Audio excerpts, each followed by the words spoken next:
Hello, students. Hope you're doing good. I wanted to send you this recording on the two problems that a student sent earlier this week, last week actually.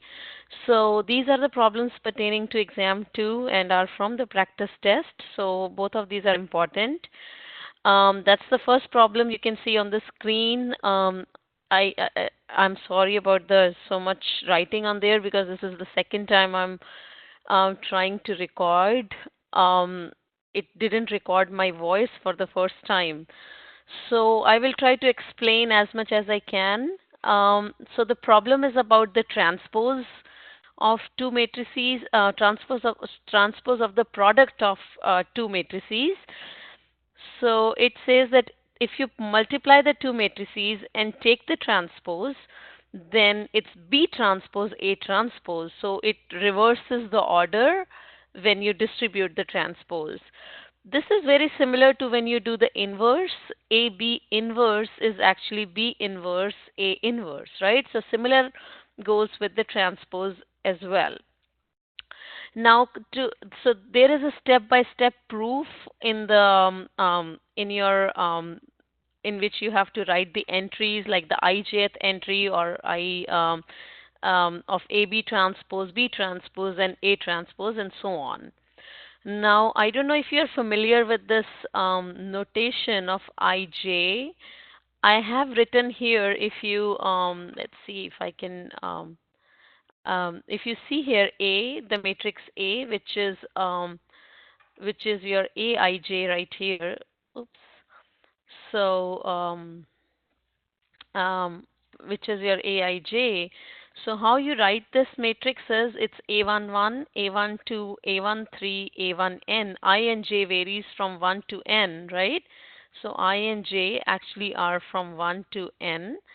A21, A22, A2n. So in a column, your second component is fixed. So in the first column, your 1 is fixed, which is the second one. In a row, your first component 1, 1, 1, 3, 1n, the first one is fixed. Similarly, I have a bij, then I multiply ab and I name it as cij. But what is my cij or what's my ijth entry of the matrix AB? The ijth entry of the matrix AB is the ith row multiplied with the jth column of B, the ith row of A, which is this one, multiplied with the jth column of B. So the ith row of A, as you can say, its I entry is fixed. So I have fixed here I, multiplied the dot product, the jth column. So this guy must be fixed right here for the B. And K is my K varies from 1 to n. So AI1, B1J, AI2, B2J, because J has to be fixed and I has to be fixed. That's for the Cij right here. Now this is the ijth column of AB, which I need the jith column of AB if I want to transpose it. So basically, see here, the ijth entry of AB transpose is the jith entry of AB because rows and columns switch in your AB transpose when you do the transpose. So I'm finding here I found the ijth entry of AB. What will be your jith entry of AB? I'm going to switch I and j. So if I switch I and j, I have same summation. I have j here and I here. I want to prove that this is my this is my ijth entry of, so this is my this guy right here, ijth entry of AB transpose. And I would want to prove that this is the same as the ijth entry of B transpose A transpose because that's my right side, B transpose A transpose. So let's look at the B transpose entry first. The B transpose entry, so so you want to multiply the row of the ith row of B transpose with the jth column of A transpose. So I row I of B transpose with the column J of A transpose. So ith row of B transpose will be your which was your ith column of B. right? So I must be fixed in the second component, which looks correct to me, B1I, B2I, BNI. Column J of A transpose must be the row J of A. Now row J of A must have the first one fixed, AJ1, AJ2, AJ3. So this is not correct. AJ1, AJ2 up till AJN. Multiply, dot product these two, B1I, AJ1, B2I, AJ2, right? So in the B entries, I is fixed in the second component. In the A entries, J is fixed in the first component.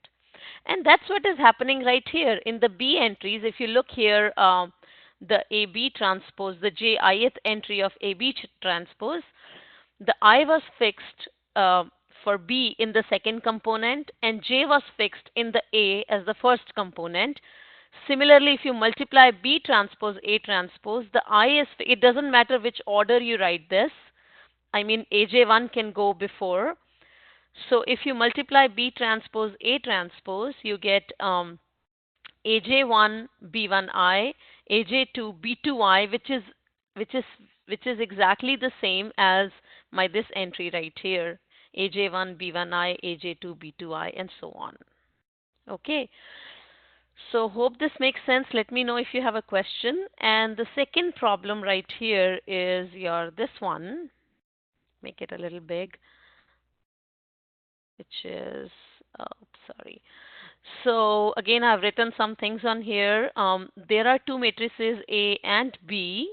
Both are 3 by 3 matrices right here. The order of the matrix is 3 by 3, both of them. Determinant of A is negative 9, B is 3. Use properties of determinants to compute A through E. Determinant of AB, it distributes. It's an important property. Determinant of A times determinant of B. So negative 9 times 3, which is negative 27. Determinant of 5A, this is not correct. Determinant of 5A, so since it's a 3 by 3 matrix, 5 is actually multiplied to all the entries. So if you want to factor 5, it will come out to be 5 cube determinant of A. Each corresponding row will give 1 5, so it will be 5 cube determinant of A, which is this one, 125 times 9. You can, I'm bad at calculations, but you can find whatever that is. Determinant of B transpose is same as determinant of B. Determinant of A inverse, if A is invertible, it's 1 over determinant of A, which is negative 1/9. Determinant of A cube, again using this property right here, this star property, you can distribute A, and each of them is negative 9, so it's negative 729. Now in the last part here, I was trying to explain this, why determinant of A inverse is 1 over determinant of A. Um, Starting from here, determinant of A inverse, if I write like this, I can use the star property and distribute determinant of A inverse, determinant of A on this side. On the right side, A inverse or A inverse A is nothing but identity matrix because of the inverse property, and determinant of inverse, identity is 1. So I have 1 equals determinant of A inverse, determinant of A. Dividing both sides by determinant of A, I get 1 divided by determinant of A is determinant of A inverse. And I know this is not 0. I can divide both sides by determinant of A. So that's an important property which comes from the product property right here, the star property right here.